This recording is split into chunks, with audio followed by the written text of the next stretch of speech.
Where in the Quran does Allah tell women to cover their heads and chests? Do we have to cover our heads and chests? Many Muslim women are confused about the ayah in Surah An-Nur about Qamar. Ustaad Nouman Ali Khan has explained the ayah quite simply to understand. That for covering the head, just covering the head, there's like 9 different words. Wow. And one of them is khimar, right? So you have, miqna'a and mighfar, and there's all these bunch of words. And that depends on if it covers the head and if it's up to here, if it's up to here, if it's up to here, depending on the length, each has its own kind of meaning. And in Old Arabic, the word khimar, which is used in the Quran. Now, you and I know commonly we use the word hijab. Yeah.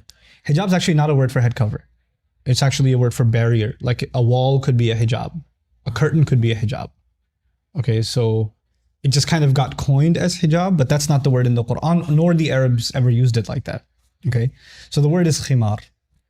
And the cool thing about it is the word itself includes the meaning of covering the head. Like the head and then some. And it's used before Islam. The men used to have khimar too. One of the names for their turban, if it was extra long and it went down to like almost middle of the belly, the men used to call it khimar too. And then it's so cool. The women had like different fashions or whatever.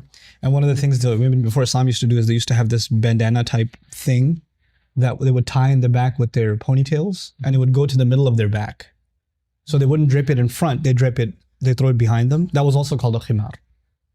Now the Quran says they should take their khimar and throw it in front of them before their chests. In other words, the only difference is keep the khimar, but just use it. The head cover is already included in the meaning. Just use it to cover the front also, right? And it should be like a certain length. Please watch his entire video if you still have any confusion regarding wearing hijab or covering chests. Link is in the description.